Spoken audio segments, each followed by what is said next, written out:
twihanganishije umuryango w'abagorora wabuze umwana wabo Mutebutsi. Imana ikwakire mu bwami bwayo, uri intwari kandi wakoreye ubwoko n'igihugu. Ni ukuri turababaye ku bwawe, ariko reka tuvuge ngo Imana ikwakire mu bwami bwayo, kubera ko hari ico wari muharanira upfuye nk'intwari. Turababaye, imitima yacu irababaye, ariko mukomere cyane abagorora, ndetse umuntu ashamikiye ahantu henshi n'abanyamurenge muri rusange. Turaza kwibanda ku mugabo witwa Gakunzi Fred wabarizwaga muri Leta Zunze Ubumwe za Amerika. Aza kwigomeka ku bwoko, aza kugararambira bene wabo, akomeza no kugira n'imigambi itari myiza yo guhakana ibiri kubera iwacu. Uyu rero Gakunzi Fred amaze gushika irurenge, ahageze babandi bamuragirira inka b'abanyamahanga cyangwa se abanyamako yazihaye, ico bamukoreye bamweretse ko atari mwene wabo, bamweretse ko yayobye, bamweretse ko yadanganyitse, bamweretse ko ibyo arimo iherezo ryabyo ari ribi. Baramukubise.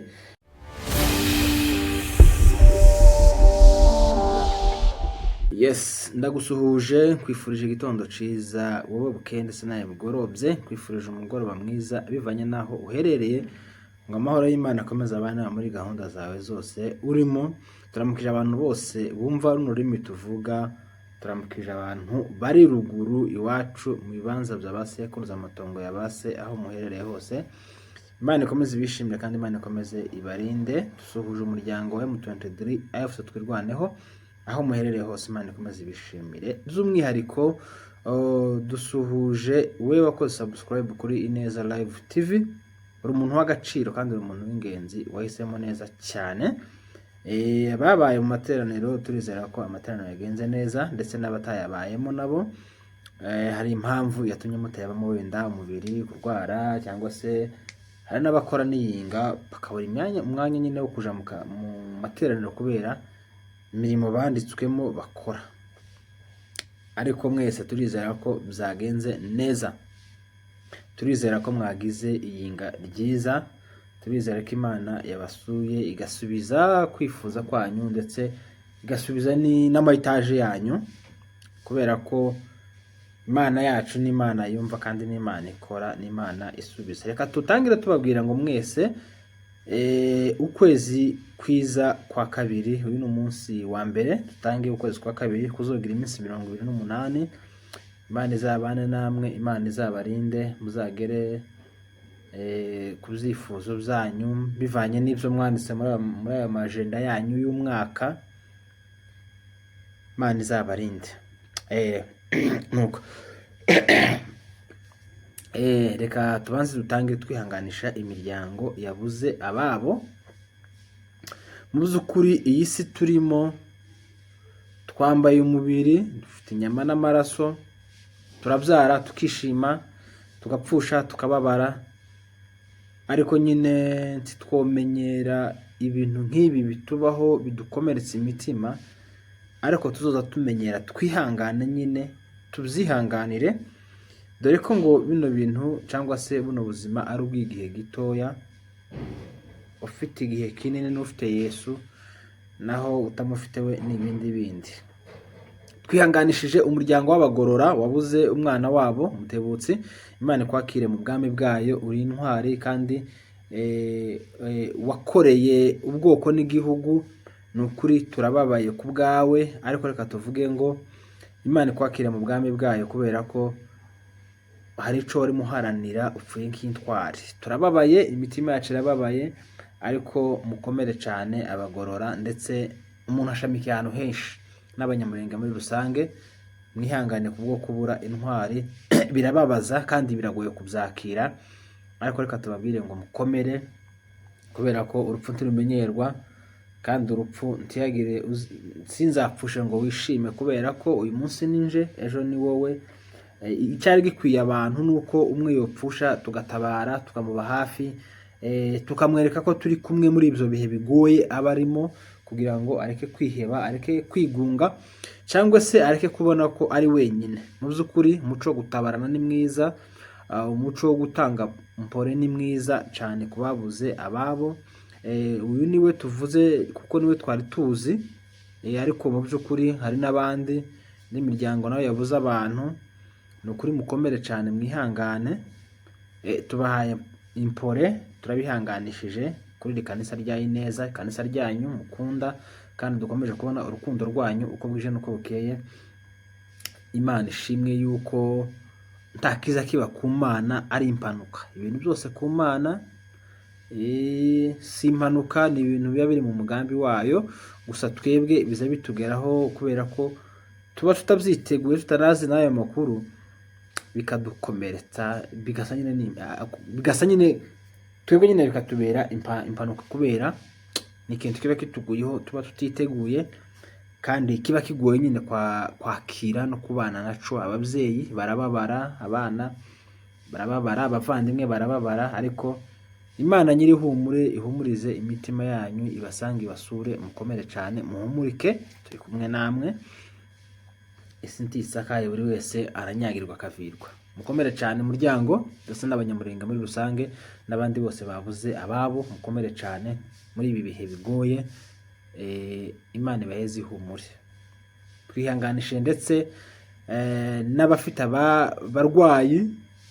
Kurwaza birababaza mw'abantu mwe, kurwaza birababaza, no kurwara birababaza, ariko mwihangane cyane. Imana ihindure ico gitanda mukiveho amahoro, ndetse Imana ihindura amateka, ibintu bigende neza.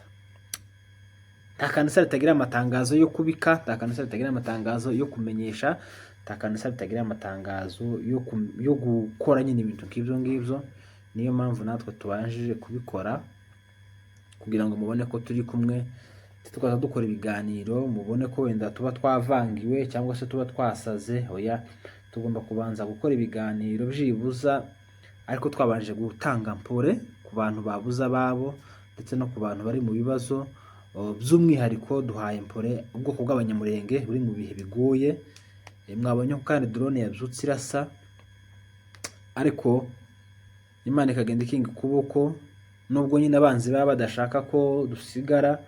Gahunda yabo bashaka ari ukuturimbura no kutwangaza kugira ngo tuve hariya, nitunahava turimbuke, ariko nta muntu uzupfira gushira.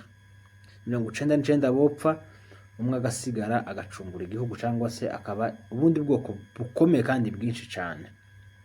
Abanyamurenge turi kumwe muri ibi bihe bigoye, twifatanyikanyije namwe, kandi tunabwiye ngo mukomere cyane, nta kitagira iherezo, chenye kina mwanzo kina mwisho. Ayo siyo makuru rero ndi butindeho cyane, ariko gusa ni ngombwa kuyavuga kubera ko birakenewe. Hari ababa bababaye byibuza bakabona ko muri kumwe, hari ababa bihebye bakabona ko muri kumwe. Ni byiza guhumuriza no kwereka abantu ko mufatikanyije mu kibazo barimo, no kwerekana uburemere bw'ikibazo canyu yuko nawe ukizi, nubwo hari ababihakana, ariko ni ibintu biriho cyane. Ibyo ngibyo rero nakari kanyuzeho, kandi ngombwa kukavuga. Ariko amakuru yacu y'uyu munsi turaza kwibanda ku mugabo witwa Gakunzi Fred, wabarizwaga muri Leta Zunze Ubumwe za Amerika. Aza kwigomeka ku bwoko, aza kugararambira bene wabo, akomeza no kugira n'imigambi itari myiza yo guhakana ibiri kubera iwacu. Mwagiye mubona ukuntu indege za drone zagiye zirasa mu Minembwe, mu Mikenke, Rwitsankuku, hehe, ariko ibo bakabihakana bari kumwe n'akagatsiko kabo. Bahakana ibikorerwa bene wabo kubera indonke bahabwa, cyangwa se kubera ibyo basezeranyijwe guhabwa, kugira ngo bakomeze bahakane. Sinigitangaza, kandi mwagiye mubona ko n'abandi benshi bagiye bahabwa ibintu bagahakana ko nta bwoko bw'abanyamurenge buri kwishwa muri Kongo, ahubwo ibingibi ari bya politike. Kandi mu by'ukuri uko bwije nuko bukeye tubona za drone ziri kurasa imihana, tubona za drone ziri kurasa abaturage bari mu makanisa. Ukibaza abana bantu bari kuraswa bari kuziriki, bari kurwana nande, uri kubasubiza iwe bamurashe? Oya, ni jenoside ikorerwa abatutsi babarizwa muri Repubulika Iharanira Demokarasi ya Kongo, dore ko abakongomani batemera ko hari iwacu, kandi ariho ibisekuruzo byacu byibuza bitari munsi ya 5-6 byavukiye. Hariya niho iwacu, turi abakongomani, nubwo amahanga abibona ariko akanga kubishyiramo imbaraga kugira ngo duhabwe natwe uburenganzira nk'ubw'abandi, kubera wenda ico baba bakurikiye muri kiriya gihugu no gusahura gusa no kunyaga no guteza akavuyo. Murabizi ko igihugu kiri mu kavuyo, uje wese arasahura ntaho woreka. Gakunzi rero ubushize yagiye i Burundi, dore ko abanyatugara bose bavuye i Burayi no muri Amerika hanze ya Afurika bahitira i Burundi, niho hedikota yabo iri, kubera ko niho bahabwa icumbi ryo kugira ngo batuke bene wabo, ryo kugira ngo bahakane cyangwa se baje kwa mutanda bavuge ngo twebwe turabanyamurenge, ivyo bariye bari kuvuga bari kubesha, nabayubye nibifobagane. Ivyo ngivyo bakabivuga, umugabo akomeza kuyoba ndetse no kuyobesha abandi, agera n'ahava muri Amerika, asiga urugo rwiwe, asiga imirimo yiwe, gusa aza kugomesha abantu ndetse no gukangurira abakongomani kwica ubwoko bw'abanyamurenge. Aje Burundi, mwagiye mubona ibiganiro yagiye akorana na wa muntu nshaki kiriya gitumbagane ngo nimpayahaga, bakomeza kuvuga abanyamurenge nabi. Usibye akatoreka ko bavuga nabi, kubera ko nimba mwene wabo ahaye bavuga nabi, noneho akanatanga n'ikiganiro akavuga amakuru mabi kuri bo, iwese ninde utobavuga. Ivyo ngivyo biraba. Umugabo agura inka nyinshi muri Kongo, niyo makuru ahari. Arangije kuzigura azihereza abanyamoko ngo bazimuragirire, kubera ko iwe yari asa n'uwitandukanyije na bene wabo, ahubwo azihereza abano bakongomani nyine bano baba batwica irurenge, kugira ngo bakomeze bamuragirire. Igihe kiragira rero, wa mugabo aza kuvuga ngo reka nje kuramutsa cyangwa se nje gusura ba bene wacu bandagirira n'inka zanje ndebe uko zimeze, kubera ko inka itari y'umunyamurenge muri Kongo iba ifite amahoro, ntiyoraswa ntiyokwicwa. Mwage mu ntaho bagiye batema inka amajosi, bakamatema inka amaguru, bakama bafata ikibuga cyose cy'abanyamurenge bakakirasa. Inka itazivuga, inka igira amahoro, bakayirasa gusa kugira ngo batubabaze, kubera ko baba babuze ba nyirazo. Uyu rero Gakunzi Fred amaze gushika irurenge, ahageze babandi bamuragirira inka b'abanyamahanga cyangwa se b'abanyamoko yazihaye, ico bamukoreye bamweretse ko atari mwene wabo, bamweretse ko yayobye, bamweretse ko yadanganyitse, bamweretse ko ibyo arimo iherezo ryabyo ari ribi. Baramukubise, baravunagura, barakubitagura, baratonyagura, bamugira indembe, banamubwira ko n'izo nka agenda akisiba mu mutwe yuko ari iziwe, kubera ko nta mututsi ugomba kuragira cyangwa se kororera muri kiriya gihugu, kubera ko atari iwabo. Banamubwira n'amagambo avuga ngo erega ibyo muba mukora mudanganyika cyane, kwikura muri bene wanyu, kandi muzi ko twebwe yaterega inyama yanyu iraryoha, umunsi uzagira gutya gusa tuzakurya nawe nkuko tware bene wanyu, kubera ko tudukeneye abatutsi muri iki gihugu, kandi ikindi hano si iwanyu. Turashaka ko muzaje iwanyu, turashaka ko muzatuvira mu gihugu. Mu by'ukuri uyu mugabo yagiye akoresha imvugo zitari nziza, imvugo mbi cyane, agenda akangurira buriya bwoko nyine, ahavuga ibi bya bene wabo. Kandi reka mbabwize ukuri, nta muntu uzaja mu ijuru, umuntu wanga ubwoko bwabo wese tazoja mu ijuru, habe. Sinjuru itanga, ariko n'ijambo ry'Imana avuga ngo ubanze ukunde mwene so nkuko wikunda, ubanze ukunde gakondo yawe, ubanze ukunde igihugu cawe. Igihugu cawe niryo juru rya mbere, gakondo yawe cyangwa se ubwoko bwawe niryo juru. Kurya ijuru turikorera turi mu mago yacu, kwa kundi tubana n'ababyeyi, tubana n'abana bacu, kugiye tubana n'abavandimwe. Iriya niyo exame ya mbere y'ijuru. Iyo rero biriya bikunaniye, ikizamini cy'ijuru ico kiragoye, sinzi uko gishobora. Uyu mugabo rero amakuru yiwe ahari n'amakuru atari meza, kwikubitwa ryiwe ko anaremze, anameze nabi cyane, kubera bamukubise bakamunyaga n'inka ziwe, bakamunyaga n'amatungo yiwe yari yaraguze, yaragirisha bene wabo. Ariko sinzi impamvu muza mukunda bari abantu, bari abakongomani batwica buri munsi, badukorera biriya bintu byose muzi, mubakundira iki? Mwagiye mugira za siyasa zanyu, ariko mukamenya ko bari abantu nyine batabakunda. Ibaza umuntu arakuragiriye, ariko aragukubise, amukoza akubise segusha. Gakunzi baramukubise ndanga wa mutwe wiwe umeze kuriya, ngira ngo none wagiye ku murongo. Kubo ngubu gahunda twovuga ngo turababaye ngo kubera ko ngo yahohotewe, turishimye kubera ko yizize. Reka tubivuge muri iyo mvugo nziza kugira ngo n'abakunzi biwe babyumve ko nako twishimye kwikubitwa ryiwe. ni gute mubambisha bene wanyu mugahakana ko batari kwicwa, mugahakana ko nta ntambara bari gukorerwa, ababyeyi birirwa bangazwa buri munsi, barara mu misozi, barara mu bibira n'abana b'impinja, mwarangiza mwebwe mukavuga ngo abanyamurenge ko barabesha, nta ntambara iri muri Kongo, tayo. Bamara bakubomora ukavuga ngo hari intambara. Kubera iki we bumva ko urengana cyangwa se wogirirwa nabi, isi ikabona kukumva, kandi bene wanyu barenze miliyoni bari gutaka, wowe ukaja mu babarwanya ukavuga ngo nta ntambara ihari. Tumiyakire abo ngabo mukorera, abo ngabo muvuga neza, abo ngabo mushaka ko umubano wanyu uba mwiza. Wibuke ko na mbere twabanaga neza nabo, n'abapfurero n'ababembe n'abashi, twabanaga nabo neza cyane. Ariko ngo bije kujagura aba aribo badukorera biriya bintu muzi. Tagiye kuvuga imyaka iraje kwa 40 ingahe. Erega nubwo tuba tuvuga ngo tumaze imyaka 30 mu ntambara, sibyo. Twebwe nyine ino generation yacu, twebwe niyo myaka tuzi. Ariko nabadata bavutse no ntambara ibaho y'umunyamurenge guhohoterwa. Ibi bintu byahozeho, guhohoterwa byahozeho, ukanyagwa inka zawe, umunyamurenge akicwa nta rubanza, bikama birangira ngo nimwihangane, ngo yishwe n'abanyintu, ngo yishwe n'abamayi, nyine nta rubanza. Mwagira ibate mukabona umurambo mugashingura cyangwa mukanawubura. Izira ntambara muri Kongo zahozeho kuva mbere pe. We myaka ubuvuga ni imyaka ubuzi wabonyemo izo ntambara. Ariko abanyamurenge batangiye kwicwa mbere, bazira uko basa, bazira uko baresha, bazira ururimi bavuga. Mwarangiza ibyo ngibyo murabizi, n'abandi badanganyitse tuzi, base bagiye bishwa n'abo bantu bari kuvugira, ariko ubu nyine ko barabavugira ngo n'abana beza, kandi muzi ko base ari ubu bwoko bwabisha.